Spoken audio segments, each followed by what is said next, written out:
Ang suicide ay isang uri o paraan ng pagpapawala ng problema ng isang tao. Ito ay ginagawa nila upang mawakasan ang kanilang problema at dinadalang napakalaking problema sa buhay. Yung suicide maaaring yung gustong mangyari itutuloy. Pero sabihin natin na ang suicide ay hugot yan sa Panginoon na gustuhin ng tao. Pero maiwasan natin na kung hindi mo naman gagawin yan. Ang suicide para sa akin is papakamatay po. So siguro loss of stress, hindi sa work o sa kasama, sa kasambahay. So yun po. Para sa akin ang suicide, ito yung time na yung suicide itself, pagka yung isang tao na sobrang problematic, kumbaga yung mga bagay-bagay sa buhay niya, hindi niya na nakakayanan. And parang ang isang way lang na yung para ma-let go or ma-overcome niya yun is yun, yung pagsusuicide. Parang ganun, something like that. Kumbaga hindi na nakakayanan ng isip niya na gawin pa or kung ano yung pwedeng solusyon. Ang tendency is to think na lang na tapusin ang lahat by doing such things. Suicide po para sa akin ay yun nga, yun magulo na yung isip, magulo na ganon. Yun po ang pagkakaintindi ko sa suicide.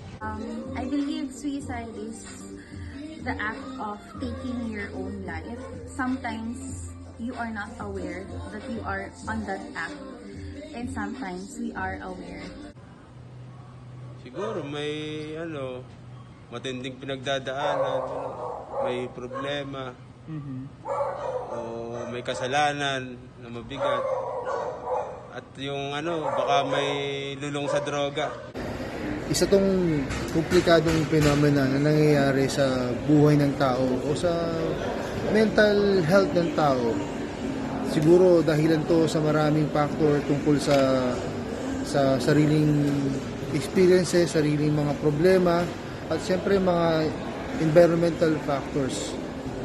Sometimes hindi natin control yung mga bagay na nagdudulot ng lungkot at pagwari-wari sa buhay. Suicide is an endgame of depression or other mental illness. This is a feeling of helplessness and sadness that could kill someone if not given the proper attention.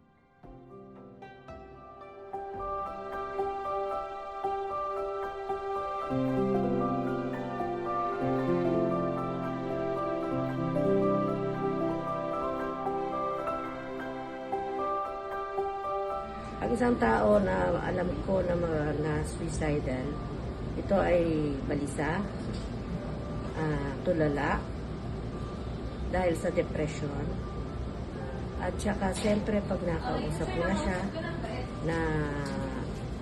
na hindi alam kung ano yung mga sinasabi, tsaka yung problema pag nalaman mo na, siyempre doon mo malalaman na naiisipan niya mag-suicide dahil sa problemang kanyang dinadaanan.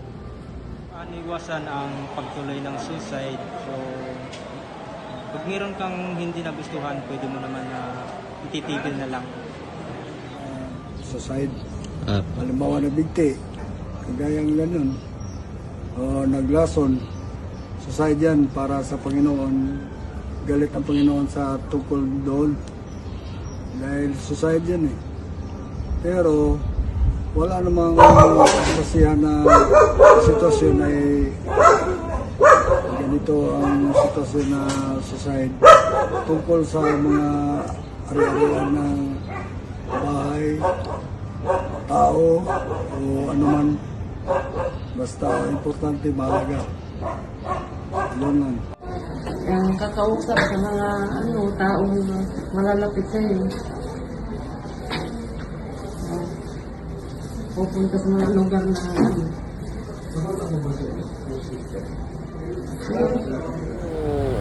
kung pwede namang mag-travel o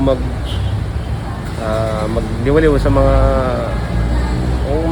libangan ba, yun po, ilibang yung sarili.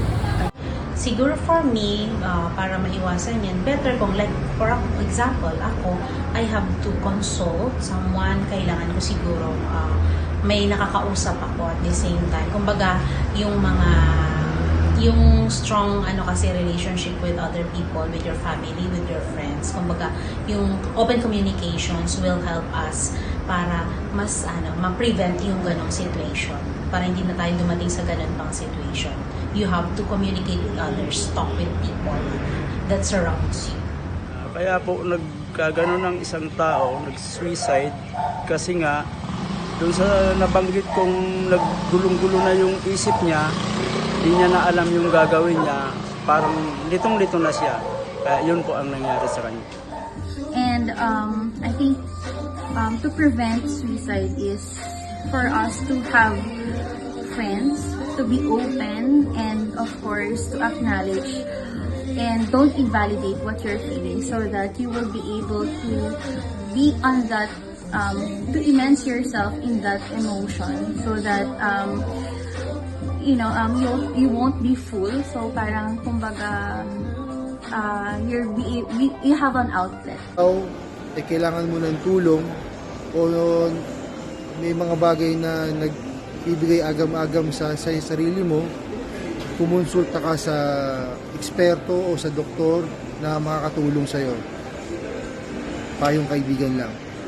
We can prevent suicide by understanding the issues concerning suicide and mental health. Suicide is preventable.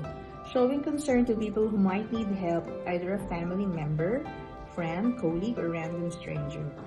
Determine how to refer someone who might need a medical professional help for prolonged depression or sadness. You can start by caring enough to make a difference.